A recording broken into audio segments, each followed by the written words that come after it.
कालू, तुम्हें चिड़िया के बच्चे खाने हैं क्या? हाँ, मुझे चिड़िया के बच्चे बहुत पसंद है। पर क्या आजकल की चिड़िया बहुत इंटेलिजेंट हो गई है, कहीं मिलती ही नहीं। अच्छा, ऐसी बात है तो चलो तुम मेरे साथ।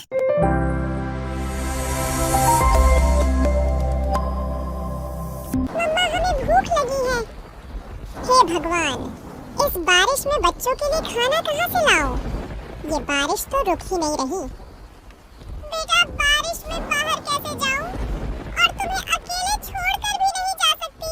मैं इस जंगल में कितने शिकारी पक्षी आ गए हैं और तुम अभी छोटे हो। माँ, आप चिंता मत करो। जब तक आप आओगी तब तक मैं रखूंगी अपने बहनों का ध्यान। आप तो इनके लिए खाना लेने बेफिक्र होकर जाओ। ठीक है रानी बेटी, मैं जाती हूँ खाना लेने पर। मेरे बाद कोई भी दरवाजे पर आए, दरवाजा मत खोलना। मैं आकर बोलूं कि मेरी गुड़िया बेटी दरवाजा खोलो, तभी खोलना। हाँ माँ, तभी खोलूंगी। मुनी अब खाना लेने चली जाती है। उधर मुनि के घोंसले के बाहर एक शिकारी पक्षी चील था। उसने मुनि की सारी बातें सुन ली थीं। हाँ हाँ हाँ, क्या दिमाग लगाया है इस चिड़िया ने। पर इसको क्या पता, उसके बच्चों का काल तो यही बैठा है। आज तो नहीं छोड़ूंगा मैं चिड़िया के बच्चों को। अब वो चील दरवाजे पर आ जाता है। कौन हो? अरे, मेरी गुड़िया रानी बेटी में हूँ, दरवाजा खोलो। दीदी, ये तो माँ की आवाज नहीं लग रही है। कौन हो तुम? मैं दरवाजा नहीं खोलूंगी, चले जाओ यहाँ से। अब वो चील दूसरी साइड आ जाता है। अबे, इस चिड़िया के बच्चे तो कितने चालाक हैं। लगता है मेरी आवाज चिड़िया के जैसी नहीं है। अब क्या करूँ? एक काम करता हूँ, अपने उस कालू कलूटे दोस्त के पास जाता हूँ। वो सबकी आवाज निकालता है। अब चील अपने दोस्त के पास जाता है। अरे कालू, तुम्हें चिड़िया के बच्चे खाने हैं क्या? हाँ, मुझे चिड़िया के बच्चे बहुत पसंद है। पर क्या आजकल की चिड़िया बहुत इंटेलिजेंट हो गई है, कहीं मिलती ही नहीं। अच्छा, ऐसी बात है तो चलो तुम मेरे साथ, तुम्हें चिड़िया बच्चे खिलाता हूँ। अब चील कालू को सारी बातें अच्छे से समझा देता है और दोनों आ जाते हैं चिड़िया के घोंसले के बाहर। अरे मेरी गुड़िया रानी बेटी, दरवाजा खोलो। दीदी, लगता है माँ आ गई। हाँ, मुझे भी ऐसा ही लग रहा है। रानी दरवाजा खोल देती है। अब चील और कालू कौवा दोनों चिड़िया के बच्चों को एक थैले में डाल कर ले जाते हैं। रास्ते में मुनि चिड़िया मिल जाती है। अरे, ये चील इस थैले में क्या ले जा रहा है? मुझे तो दाल में कुछ काला लग रहा है। मुझे जल्दी से बच्चों के पास जाना चाहिए। मुनि घर आती है। मुनि को बच्चे दिखाई नहीं देते हैं। मुझे लगता है मेरे बच्चों को वो चील उठा कर ले गया। मुझे जल्दी उसके पीछे जाना पड़ेगा। मुनि उड़ते उड़ते जा रही थी। रास्ते में गीता का पति मिल गया। अरे मुनी, कहाँ जा रही हो इतनी जल्दी में? अरे क्या बताऊं, मैं वो चील मेरे बच्चों को उठा कर ले गया। मुझे जल्दी से अपने बच्चों को बचाना, इसलिए उसके पीछे जा रही हूँ। मुनी, तुम सुनहरी को लेकर आओ, तब तक मैं जाता हूँ। उस चील के पीछे मैं बचाऊंगा बच्चों को। अब वो चील और कालू कौवा चिड़िया के बच्चों को अपने अड्डे पर ले गए और खाने की बात करने लगे। थोड़ी देर में गीता का पति भी उनके पीछे पीछे चील के अड्डे पर पहुंच गया। अरे वाह चिड़िया के बच्चे, कौन हो तुम और मेरे खाने पर नजर क्यों लगा रहे हो? तुम्हें अपनी जान प्यारी है तो भाग जाओ यहाँ से। अरे अरे, सॉरी भाई साहब, मैं तो बस इधर से गुजर रहा था, देखा तो आ गया। जा रहा हूँ, आप नाराज मत हो। वैसे मेरे मन में एक बात है। हाँ, जल्दी बको और निकलो यहाँ से, मेरे पास टाइम नहीं है। मैं ये बोल रहा था कि आप खाने वाले तो 2 और चिड़िया के बच्चे 3 हैं। तुम दोनों में से ज्यादा कौन खाने वाला है? 2 मैं खाऊंगा और 1 ये कालू। हाँ भाई, 2। तुम किस खुशी में खाओगे? मेहनत मैंने की है, ये मेरी मेहनत के फल है। 2 तो मैं खाऊंगा और 1 तुम। ए चल निकल, यहाँ से अपने बाप को सिखाएगा तू। अब दोनों में लड़ाई हो जाती है, खुद भी लड़कर मर जाते हैं। मुनि बच्चों के पास आ जाओ, ये मर गए हैं। मुनि अपने बच्चों के पास आ गई। धन्यवाद भाई साहब, आज आपने मेरे बच्चों की जान बचा ली। अब सब खुश हो जाते हैं। अरे सुनिए जी, कल ना सुनहरी बहन के बच्चे का जन्मदिन है। हाँ तो ये तो बहुत अच्छा है। मेरे मन में भी एक बात है, अगर हमारा भी बच्चा होता तो हम भी ऐसे ही जन्मदिन बनाते। अपने बच्चे का मेरे तो मन की मन में रह गई। अरे रेखा, तुम परेशान मत हो, भगवान हमारी भी सुनेगा। तुम देखना, बहुत जल्दी ही तुम्हारी भी गोद भरेगी। अब दोनों बातें करते करते सो जाते हैं। अब सवेरा हो गया। कालू अपने काम पर सेठ खड़क सिंह की दुकान पर चला गया। ऐसे ही कुछ दिन बीत गए। एक दिन रेखा ने कालू को एक खुशखबरी दी। कालू जी, आप पापा बनने वाले हैं। सच में रेखा, आज तो तुमने मेरा दिल खुश कर दिया। अब हमारा भी बच्चा होगा। सुनो रेखा, अब से तुम कोई काम नहीं करोगी, सारे काम मैं करूंगा। तुम बस हमारे बच्चे का ध्यान रखना। हाँ कालू जी, मैं अच्छे से ध्यान रखूंगी, आप कर लेना काम। ऐसे ही समय निकलता गया। 1 महीने बाद चिड़िया को एक प्यारी सी बेटी हुई। अरे मेरी रानी बेटी कितनी प्यारी है। सुनिए कालू जी, हम इसका नाम रानी ही रखेंगे। ये हमारे लिए राजकुमारी है। हाँ, बहुत प्यारा नाम है, मेरी रानी बिटिया। अब दोनों रानी के आने से बड़े खुश रहते थे, बहुत प्यार करते थे अपनी बेटी से। अब देखते देखते रानी पूरे 1 साल की होने वाली थी। सुनिए जी, हमारी बेटी का जन्मदिन है कल। मैं भी चाहती हूँ कि रानी का जन्मदिन मनाए। हाँ, मैं भी चाहता तो हूँ, पर इतने पैसे कहाँ से लाऊं? एक काम करता हूँ, अपने सेठ के पास जाता हूँ, कुछ पैसे एडवांस में मिल जाए तो। हाँ, आप जाकर आओ, सेठ के पास में भी गीता चाची के पास जाकर आती हूँ, कुछ पैसे मिल जाए तो। कालू अपने सेठ के घर जाता है।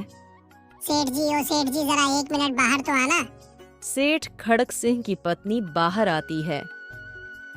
अरे तुम कौन हो भाई? सेठानी जी, मैं सेठ जी के पास काम करता हूँ, इसलिए उनसे मिलने आया हूँ। इतने में सेठ भी बाहर आ जाता है। अरे सेठ जी, मुझे कुछ पैसे एडवांस में चाहिए। मेरी बेटी का जन्मदिन है कल। अरे वाह, काम के ना काज के दुश्मन, अनाज के मैं क्या करूं? तेरी बेटी का जन्मदिन है तो मेरे पास तो सिर्फ काम के पैसे हैं, एडवांस में देने के लिए नहीं। कालू अब निराश होकर घर लौट आता है। क्या हुआ जी, मिले पैसे? नहीं, गीता सेठ ने पैसे देने से मना कर दिया। मुझे भी नहीं मिले, मैं भी गई थी गीता चाची के पास। फिर अब हम अपनी बेटी का जन्मदिन कैसे मनाएंगे? आप एक काम करो, साहूकार के पास जाकर कुछ पैसे ब्याज पर ले आओ, साहूकार पैसे दे देगा। हाँ, ये तुमने सही कहा। ठीक है, मैं जाकर आता हूँ। साहूकार के पास तुम जाकर सबको पार्टी के लिए बोल कर आओ। हम अच्छे से मनाएंगे इस बार अपनी रानी का जन्मदिन। कालू अब साहूकार के पास चला जाता है। साहूकार पैसे दे देता है। कालू अब केक लेकर आ जाता है। उधर गीता भी सबको बुलाने चली जाती है।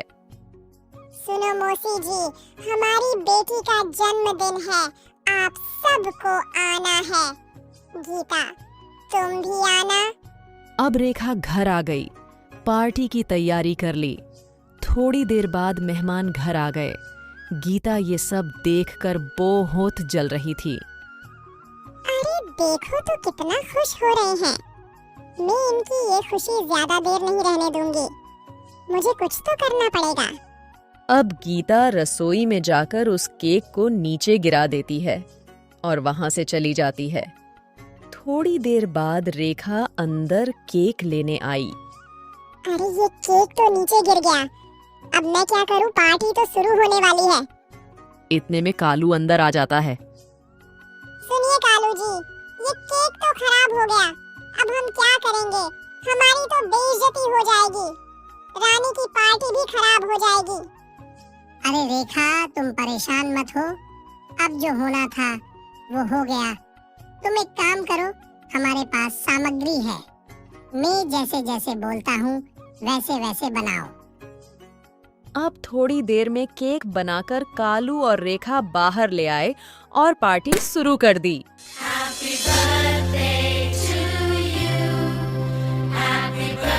रानी ने सबको केक दे दिया। अब सब बहुत खुश थे।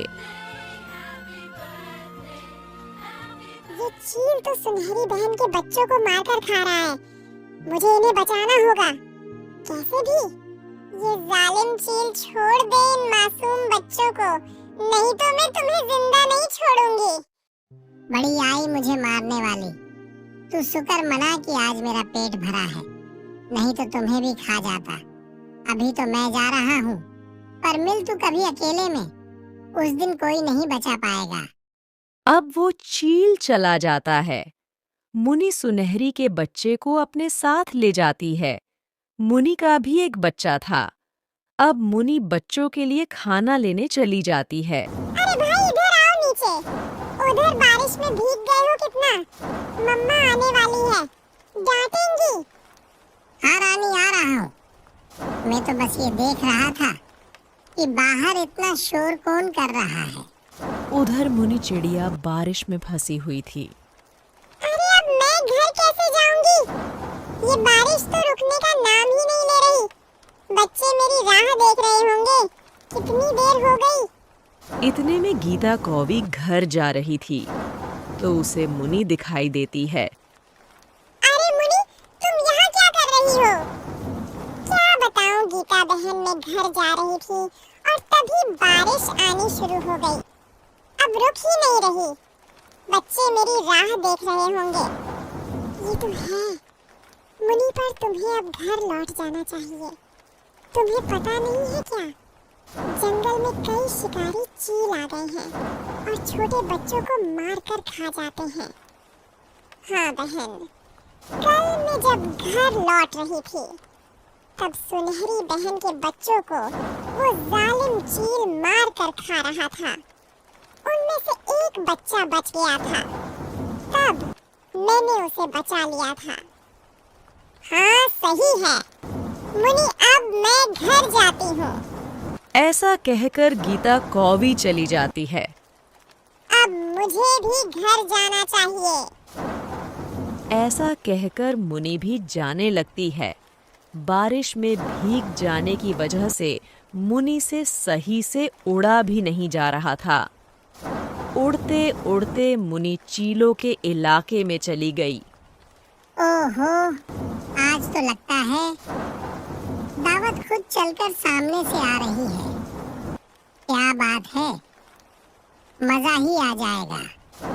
मुनि बहुत हिम्मत वाली थी, इसलिए मुनि ने बिना डरे बोला, अरे चील भाई, आप मुझे नहीं खा सकते क्योंकि मुझे कोई और खाएगा। आपके बस की बात नहीं है। हमसे ताकतवर कौन है इस जंगल में? सबसे ताकतवर तो हम ही हैं। अरे नहीं चील भाई, आपके बस की बात नहीं। मेरा पति है, उसने मेरे बच्चों को भी खा लिया और अब मुझे भी खाएगा, इसलिए मुझे ढूंढ रहा है। लो चलो दिखा दे कि तुम्हारे पति में कितनी हिम्मत है जो हमारे आगे टिकेगा। खाएंगे तो हम ही तुम्हें। हाँ चलो मेरे साथ। मुनि अब उस जालिम चील को ढूंढते ढूंढते आ गई जिसने सुनहरी के बच्चों को खाया था। अब वो चील मुनि को दिख जाता है। अरे वाह, तुम यहाँ आ गई, आज खुद मरने। उस दिन तो मेरा पेट भरा था, इसलिए तुम बच गई थी। और अब आज मुझे भूख भी लग रही है। तुम्हें तो मैं नहीं छोड़ूंगा। मुनि अब उन शिकारी चील पक्षियों को इशारा करते हुए अंदर बुला लेती है। अब सारे चील खुद ही लड़कर मर जाते हैं। बड़े आए मुझे खाने वाले खुद ही मर गए आपस में। आज सुनहरी बहन के बच्चों का हत्यारा मारा गया।